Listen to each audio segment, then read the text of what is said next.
I'm the proud son of the late Annie Mae Lewis and Robert Lewis, two parents from the deep South, Lake City, South Carolina. Dad, third grade education, mom, third grade education. Eloped and got married. My mom was 14, dad was 18. Went to Virginia, paused. I was born there. 6 months later, I ended up in Maverick Street Housing Projects. Mom had 6 kids by the age of 23.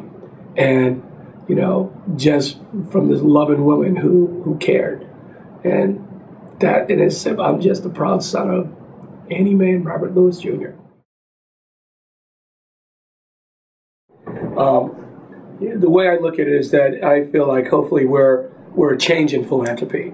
We're about being grass tops, grassroots, from the board to the block and everybody in between. That's how I function.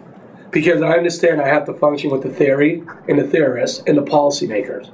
But I also have to make sure that they know from the theory and the policy that it affects communities and it affects, you know, those that make up communities. But then I have to hit the boardroom, making sure I'm raising the money and educating folks about what we're doing. And then all of a sudden that money and resources going to the people. So I need to do the theory to the neighborhood, the board, to the folks, and everything in between that becomes around making sure that every child, America has the obligation to educate our children. America is obligated to make sure our kids are safe. America is obligated to make sure our kids are healthy and eat right. What I want to do is I want to take off that American dream while I'm sitting in a place that I can do that. I can use philanthropy, convening, and all of those factors to help us have a direct impact on building a moral and just society. Back in the day during the civil rights, you know, I don't know what it was like to sit at a counter for someone to spit on me because of my race. I don't know what it's like to march and for somebody to hose me down or send dogs on me. I don't know what it's like to sit in a church and every day that church could be bombed. I don't know what it's like to walk to a restaurant or a restaurant or a water hose that said coloreds only. I don't know that, but I know I could sit today with a group of young brothers and say, put the guns down.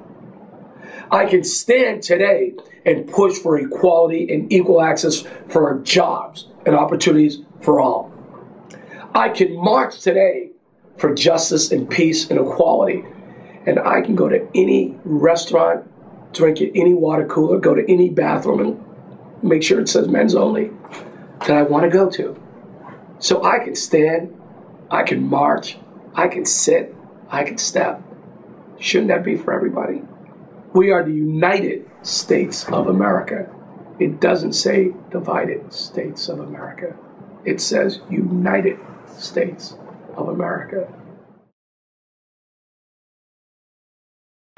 I think philanthropy needs to do what community organizations do. When community organizations are struggling or sometimes it's tough, they organize. People meet. People come together. Philanthropy needs to talk to each other more. Philanthropy needs to have a sense of ownership and purpose. You know, there needs to be a level of consistency amongst us and how we do work. I think what we need to do is we need to talk more to the constituents and those out in the community. So I think we need to do this. I also think that philanthropy has to be a profession. It has to be a profession. We need to reach out and let a generation know that this is a great profession to be in. And we need to expect to see more folks of color like us that are in these positions. We shouldn't be the exceptions. Over time, this needs to be the norm. If we do this, and I actually believe we do this, the story I tell, because it's a story, the story is 25 years from now when I have grandchildren. And they'll be, at that time, hopefully older teenagers, because I don't need to have them now. And when my grandson says, what do you mean, Pa, people used to shoot each other? What do you mean kids didn't go to high school or graduate? What do you mean only a small percentage of black and brown skin kids graduated college? What do you mean that, you know, we can run companies or be principals? Grandpa, that happened? Huh?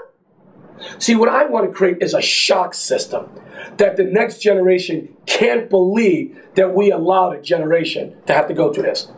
that in their mind they can't fathom it, which is good because all they are is about progress.